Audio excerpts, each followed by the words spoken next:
take advantage of the opportunity, and we're going to begin our program. I've seen so many friends that I haven't seen in so long here today. Thank you so much for being here. Our program today is about that beautiful building right next door to Carnegie. Just out of curiosity, I'll ask the young people to close their eyes. How many people went to that building as a child when it was a library? Or adult when it was a library? Yeah, I did. Yeah. If you haven't been in it in a while, you'll see a lot. It looks a lot like it did back in, well, it was opened in 1914, so 110 years ago. So that's our program today. And if you go back home, we're going to have a program on the Carnegie today and saving the Carnegie from mother nature, and father time. So that's something. I want to apologize if you did not get your letter in the mail. Someone said they got it today. We put them in the mail in bulk mail about 3 weeks ago. And guess what? Everybody that lives out of town got theirs right away. But the people down here, if you didn't get a letter from us welcoming you to the meeting, Mary Young, right over here, has got our current list of members. So if you're not sure if you're a member or not, then I would like for you to check with Mary Young, and she'll look up. And if you're not a member, she'll have a card to hand you. That's right, and it'll say membership application. So, all right. Can everybody hear me okay? All right, I'm going to talk a little louder. I got a school teacher voice because I did that for a long time, but I go home at the end of every day and have to take Hall's eucalyptus drops to get my voice back in shape for the next day. At the end of today's meeting, we're going to have drawing for some door prizes. So you need to make sure you hold on to this little history right here. And There's a movie on there. I understand there you go. They're on display over there. Raise your hand if you haven't got your program. Carol, can you hand that program out for people who don't have one? That's this right here. That's the little thing right here. Okay. Yeah, you have a number on the back of it. I'll give you a little clue. So there you go. All right.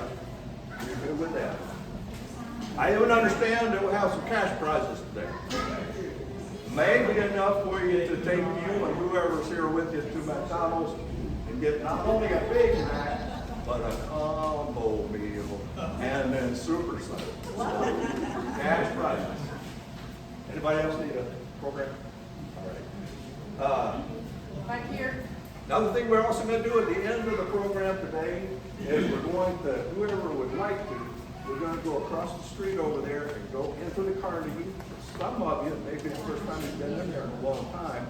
So we are extremely proud of this lady right here, our executive director, Renate Milner, and the volunteers that she recruited to help get this building reopened.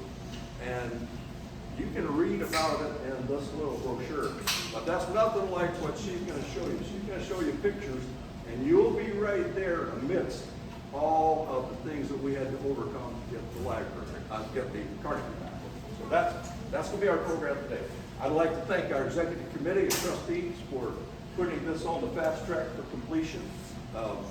Our deadline for completion and getting the building open was April 5th. And guess what? On April 5th, we had the grand opening, and we had a lot of people come. And if you were one of them, I appreciate it very much. I'd also like to thank the Lowndes County Commission. They are the owners of the Carnegie building. I don't know if you do that or not, but they do. And so for 50 years, they have been maintaining that building. So they owe a big debt of gratitude. One of our county commissioners is here, Mark Weisenbach, Baker. So thank you, Mark, and all the people on the commission. I didn't see Ms. Joyce, but our other trustees on the Board of Commissioners is Joyce. I'd like to say thanks to members and all our supporters for helping provide the funds that we needed to do the things that we had to do. Thank you very much. We count on you for a lot of help. There's also a little donation card over there. So, you know, if you have extra $5,000 in your 501, in your 401k or your IRA, then that's just itching to be spent, pick up one of those cards. We'd appreciate it. Doesn't have to be that much, though. No, it does not. We'll take, what would be the minimum, would you say, Mary? We prefer 25. We prefer $25. Thank you. And I'd be a student, it has to be $5. That's right. We'll take anything that you want to give us, and we're very appreciative. Memorials, honorariums, keep that in mind. There you go. People that had everything, they're not moving, they don't have this. There you go. Today's program, I'm going to jump right in because I know you can come to hear me yap anymore about membership. So here we go. This is about the Carnegie building over here. Built, as I said, 1914. Well, South Georgia, what have we had happen to us in the last year? We've had a hurricane, the worst one we've ever had in our history, roar through here. We've had tornadoes, we've had floods. Well, all of those things work together to put a whammy on that 110-year-old building. So this is a story about how we've had to overcome all those obstacles. And thanks again to Renata and the people that she's worked with. We've got it done, and that's the story we're gonna hear today. So we're gonna hear about the miracle on Central Avenue, and I'd like for you to help me give Renata a big round of applause for this.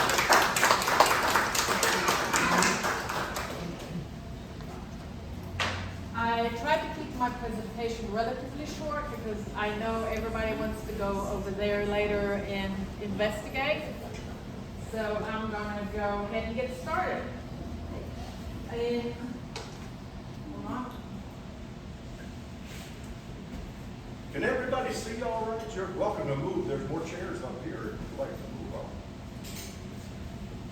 So in 1967, the Lowndes County Historical Society was established by a group of people, 60 people from this area right here. And at their first official meeting, they had elected Dr. McGard as their president. Their speaker at the time was Carol Hart, who was the head of the Archives and History of the state of Georgia. And she called these people that had organized the organization miracle makers. And I think she was right. A Mr. Bassford pledged the support from the city government to the Lowndes County Historical Society.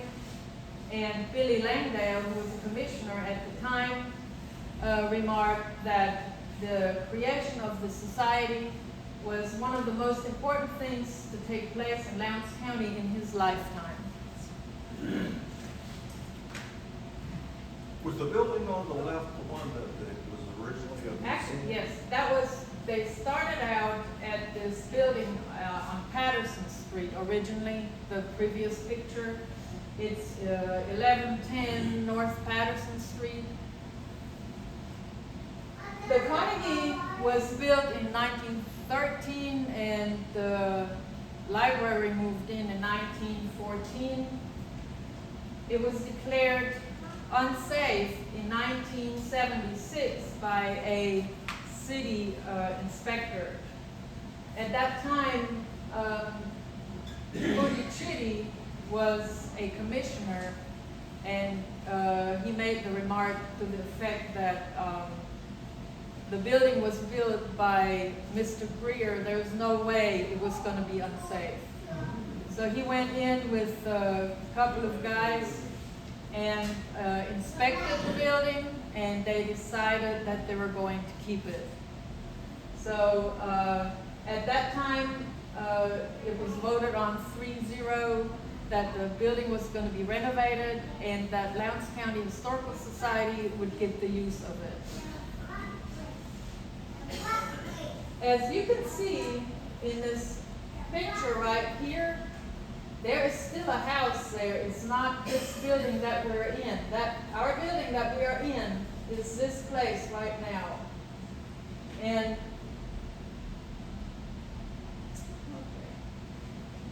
as you can see, there are houses behind and next to the Carnegie, and across the street were two schools where this parking lot is right now.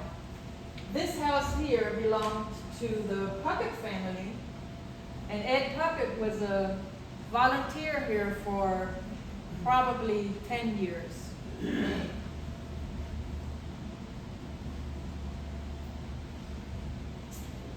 You can see the back of the Carnegie right here and here. And this is actually Ed Puckett Jr. on his porch reading a book. And we assume that there's his dad.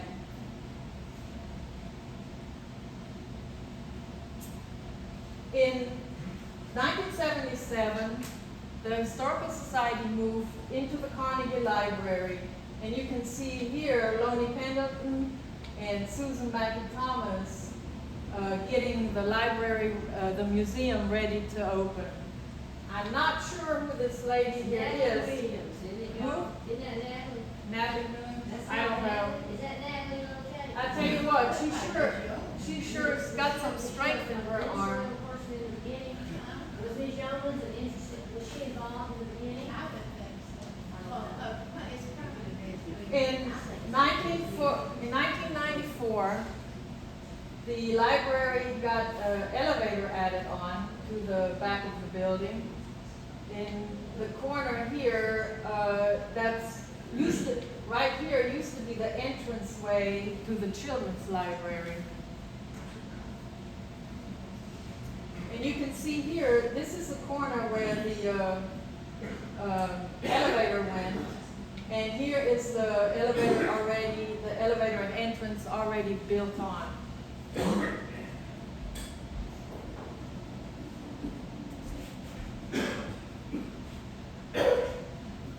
Pretty soon after the museum moved in, we started having problems with roof leaks. And this here is the corner of the new part of, this is the side entrance to the museum. And this is basically the top corner where there's water leakage. And you will see that this carries into the building. And we had recently ceilings falling out of the ceiling tile and just drop off in the entryway. Was that a continuing problem, or was that something that came about 10 years ago? It started a long time ago, and the reason was apparently the roof had a hatch and somebody had left it open, and it leaked in there without us knowing that it was the hatch. Here you can see some of the water damage that was recently repaired, and this here is the northeast corner around the window. You can see the paint coming off, and these streaks down here, they're actually wet water running down into the library, right behind the exhibit cases. You can see a better picture of this here. And then it would drip, water would drip off of these little extrusions here from the molding right into the building. Also here you see the building is cracked, probably also from being wet.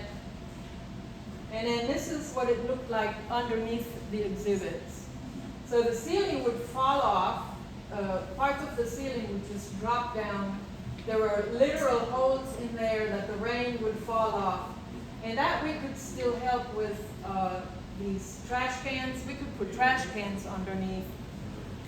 The museum was basically a maze of trash cans. But what we couldn't do anything about was the water running down the walls here. There was no way we could keep that away. So the exhibits, you can see here on top of an exhibit here, all of the trash cans, and our man that does the yard, Lennon Roberts, he would come in periodically and empty these full bins out. The plaster that came down from the ceilings caused problems with the flooring. So that can't really be cleaned up. The plaster dust will not come out of any material. The windows, the panes on the exhibits were also ruined, and inside you can see down here where plaster and water discolored the wood. Here's a better picture of that. You can see how the wood here has been completely ruined by the water intrusion right here. Our exhibits would literally fall off of the walls. And this is another example of mounted exhibits just dropping off. There is nothing we could do about it. Here is water leakage. As you can see here, it's dripping on one of the cases. We had an exhibit case from Mrs. Howard. Her husband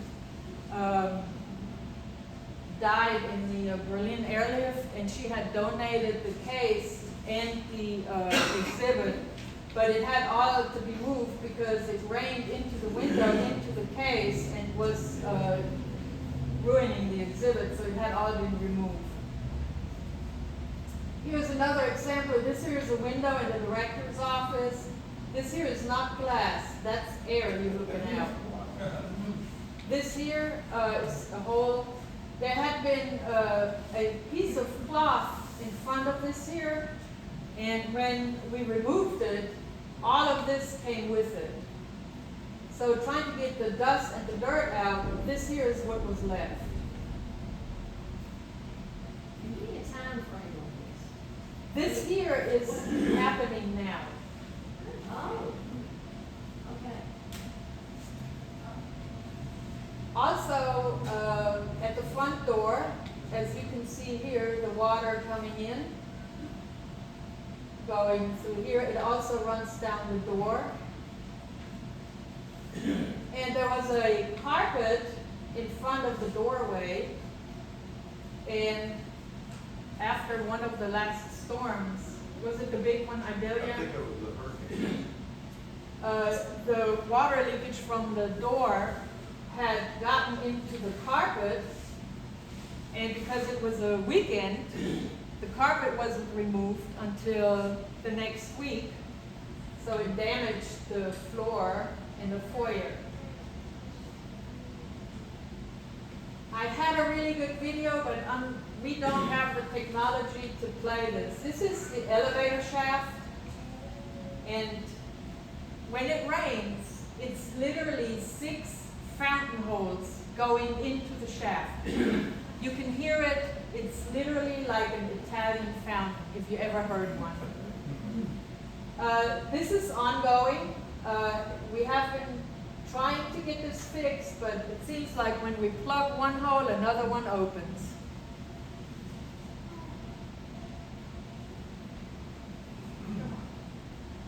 This one here is the downstairs. This area right here is the area under the front steps, under the big staircase. And downstairs there are exhibits. You can see the water intrusion here on the ceiling tiles. And it's also running behind these exhibits here, behind the wall. Hole in the ceiling, just water coming down, and ceiling tiles getting so soft they just fall out. The exhibit behind here, as you can see here, they're coming off, they're completely molded. The case on the inside is molded. And this is our miracle. Patsy and Donald wrote a letter to the county, and with the help of the county, and of course Joyce was instrumental in that as well, they were able to get on the SPLOST list. And with that, we were able to change these empty exhibits that had to be emptied because of the water intrusion and the dust and the dirt. When we had to empty everything because we knew we were going to have work crews in the building, everything got taken downstairs. And there was no rhyme or reason how it got down there. It just got moved. So this is how it looked downstairs. You weren't able to walk in there anymore. There was no room to maneuver. Everything was just stacked on top of other stacks. And this is what we started cleaning up in January. This is the downstairs. There's the white screen. We used to have meetings down here when there was space. There was just shelves after shelves, boxes after boxes. The exhibit cases were loaded up with extra stuff. Everywhere you walked, where you looked, there were boxes. This is an office downstairs. And then in spring 21, we finally had the county come in and start work on the building.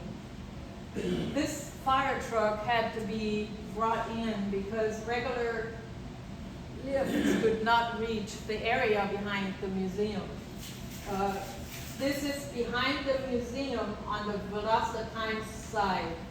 So they parked in the Valdosta Times parking lot and lifted the air conditioner. You can see that unit right here. They lifted that over the fence, over the exhibit, into the hole where it belonged. This is a crew that did the replacement. There's our county guy. Unfortunately, I don't know his name. But this was a crew that did the air conditioning. They do commercial HVAC. And then the roof got repaired. Took about 4 weeks for the roof because they were having problems. And then the water intrusion in front of the steps here, that's where I earlier showed you the exhibit underneath here in where the mold started to grow. And they dug a deep hole behind the stairs, between the building and the stairs, to fix the wall to prevent the water from coming in. There's some other work done around the outside of the building. Because the Carnegie is, the bottom floor is 2/3 in the ground. South Georgia is not favorable to that. Here you can see, this is from the inside. There's a man down in the bottom there where they had dug out. The stairs are there. This is the inside door, and I'm standing in this inside taking this picture. That you see how deep they had to go down in there to seal that off. Here you can see where they had already a hole in the ceiling where the beam that had a lot of problems. They covered a lot of the stuff up with plastic, but the dust from this construction got everywhere, and it still is everywhere. Even though we've cleaned it up already twice, it's still.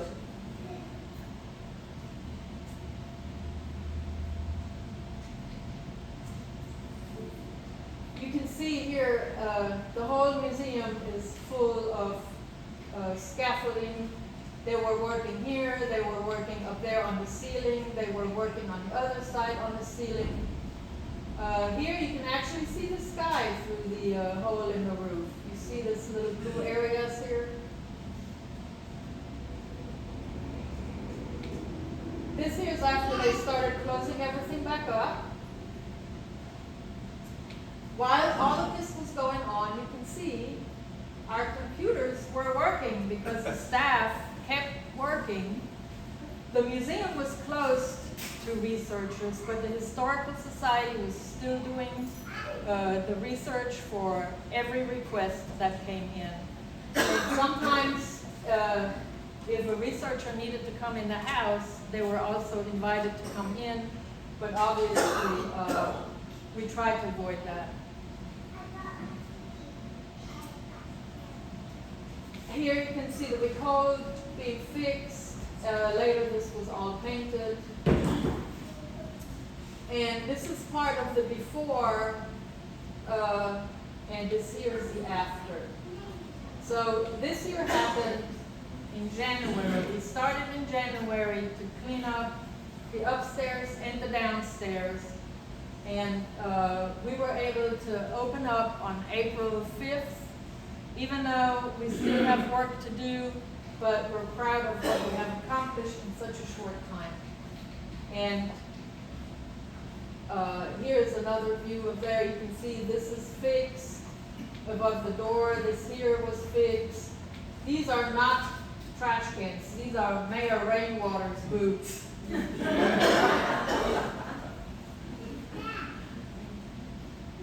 This is the downstairs, the before and after, the area here where we used to have gatherings like here today. The before and after it was cleaned up. The office, which you had seen earlier a picture of. And we have new exhibits. People are excited. For this month alone, as of today, we had 109 visitors. Out of those were probably 10–15% researchers. We're proud that we're open again. Most of the people that have come to see us are from Valdosta or Lowndes County. Another one of our newer exhibits. And I just wanted to say, even though there was a big mess in this place, we followed our mission of helping people continue doing research, and city and government entities were served during this whole time. If you would like to go over there, we will let you explore. You can see it for yourself. And I thank everybody for coming here and for being so loyal during our time that we were closed. We appreciate y'all.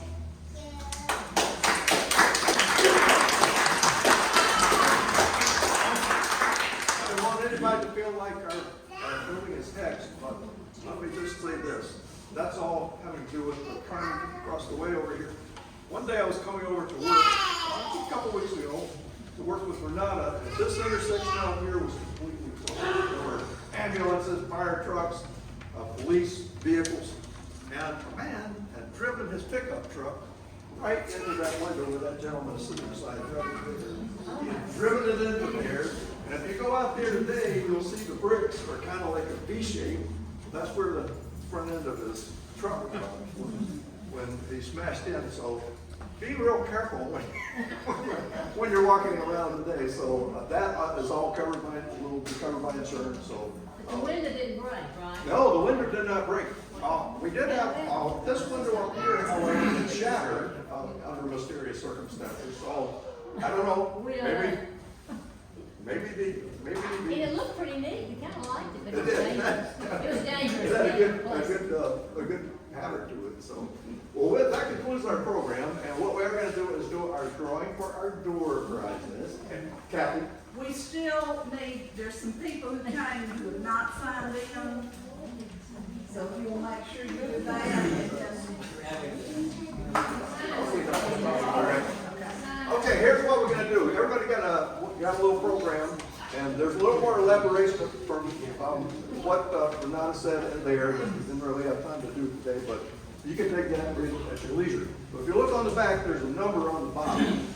And I think Harold has got some numbers where they can pull out of a hat. Does anybody have a hat in here? Can we borrow your Georgia hat, sir? That's a beautiful hat. Yes, sir, I love it. Not to be braggadocious, but go tell. Also, while we're getting organized for this, Harry, I want you to raise your hand. Harry is on our staff over here. He does research, and he is glad to serve you. Thank you for coming. All right, we're going to pull some numbers. Renate, Yes. why don't you pull the numbers so there will be no bias? Because my lovely assistant is also my wife. So, Okay. there you go. 39. 39, who's got 39 on their program? All right. If you will go right over there. There's some envelopes over there, mysterious envelopes. There's also some days and that. And Renate has made some customized mugs with pictures of old Valdosta on them. And, so that's perfect. Okay, go ahead. We'll allow Kathy to tell us when we're running out of work. 8. We've got number 8. Yay! Okay. And also through the years has been as instrumental as anybody in keeping this museum going. And, you know, through the years, when I wasn't at it, Ed was always there. Former president, just a hard worker. No, number 5. We've got number 5 on the program. Okey doke. Don't pick on the door prize.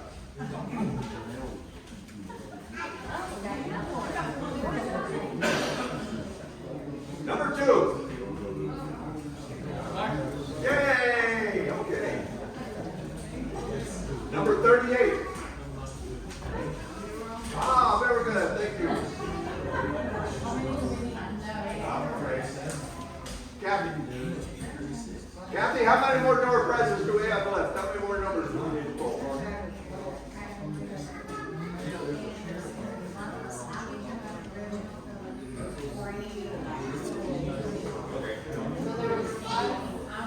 Number 1? We got program number 1. Yay! Okay, come on over. Kathy, how many more door prizes? How many more door prizes have we got left? Keep going. Keep going. Go ahead.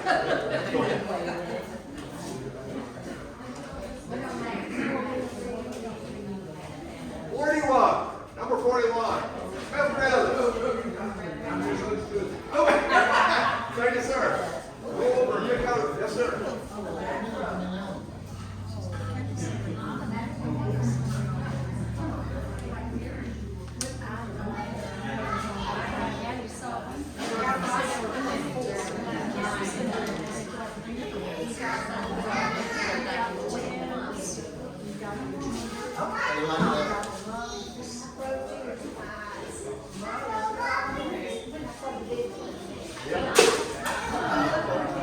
Number 40. Who has program number 40?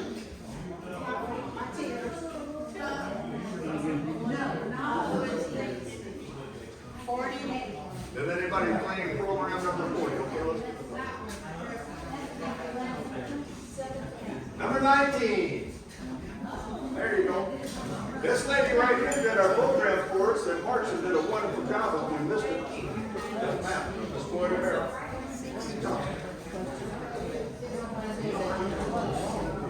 Number 6. Good. Kathy, how are we standing? We got 7 minutes. Oh, good. Okay, keep going.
This highly appropriate miracle on Central Avenue with Santa Claus.